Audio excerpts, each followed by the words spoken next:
She's being called the Polish Anne Frank, the 14-year-old Holocaust victim whose diary was recently discovered. The world had never heard of Rutka Laskier until now. Wendy Griffith has her story. This is 14-year-old Rutka Laskier, a beautiful young girl whose family was forced to live in the Jewish ghetto during the Nazi occupation of Poland. For 4 months in 1943, she recorded her life, memories of a typical teenager mixed with the unbelievable horrors of the Holocaust. Her story survived thanks to a non-Jewish friend entrusted with the diary months before she, her baby brother and mother perished in the gas chambers of Auschwitz. After 60 years, that friend, now in her 80s, revealed her secret, that she had kept Rutka's diary. The news was life-changing for Rutka's half-sister, Zahava shares. I simply felt in love with her, and I was also full with sorrow that I couldn't meet her. Dr. Zahava Shares of Israel was born after World War II to Rutka's father, who narrowly survived the Holocaust and remarried. After learning of her half-sister's diary, she felt the world needed to know the story and helped publish Rutka's notebook, A Voice from the Holocaust. She was an extraordinary girl. As you can see from the picture, she was beautiful. And she knows that the Nazis are determined to kill the Jews, and they are throwing them to gas chambers. And she writes specifically, I would like to live, but I don't think that we Jews are going to make it. In one of her entries, Rutka writes about witnessing a horrible act committed by a German soldier. I am writing this as if nothing has happened, as if I were in an army experienced in cruelty. But I'm young, I'm 14, and I haven't seen much in my life. Now I'm terrified when I see uniforms. I'm turning into an animal waiting to die. One can lose one's mind thinking about this. While Rutka seems to know, and even writes that she will probably not survive the war, she also finds the time to document the daily dramas of a young teenage girl. I'm persuading myself that I'm not in love with Yannick, but in the meantime, I miss him, and sometimes I suffer because I don't see him and hear his voice. She was starting to discover herself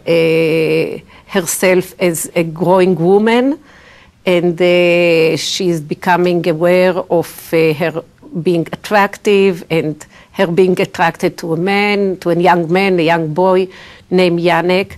So in this sense, you feel like it's a modern girl, that's a regular story. But of course, her story was anything but regular. Rutka's attempts to enjoy the simplest pleasures in life were overshadowed by reports that Jews were being sent to death camps. She feared this was her fate as well. The rope around us is getting tighter and tighter. Despite all these atrocities, I want to live and wait for the following day. This is also something which is emotionally very hard to read, that a young girl, 14 years old, so cheerful and so much aware of what's going on. This was also a surprise for me because we didn't think that the Jewish people in Poland knew exactly what's going to happen to them. Zahava says her hope is that Rutka's story will become part of the curriculum in schools around the world, such as Poland, where non-Jewish students are already reading the story. And they love Rutka, they love the story. They feel very close to her. And I asked them, can you be a friend of Rutka? Could you be a friend of Rutka? And they said yes, because she's so much like us. As Israel celebrates its 60th anniversary this month, Zahava says Rutka's story is a good reminder of how important the state of Israel is for the Jewish people. This story reminds the world and reminds us that we should keep the country, we should be good, we should be an example for the world, and we should educate our nation and the other that these kind, like the Holocaust, will never happen again. Wendy Griffith, CBN News. fascinating story, Terry, and may it never happen again. May it never happen again. But there are people in the Muslim world, especially in Iran, who want it to happen again. They want to eliminate the Jews. And, you know, the Grand Mufti of Jerusalem, who's, I think, a patriarch of Yasser Arafat, said the thing about the Nazis, they didn't finish the job. They wanted to kill all the Jews. We can't let that happen again. We just can't. Well, this is really quite a revelation that people did know what was going on. Of course they did. You know. Of course they did. So There was what's next? some speculation about that. But, well, up next.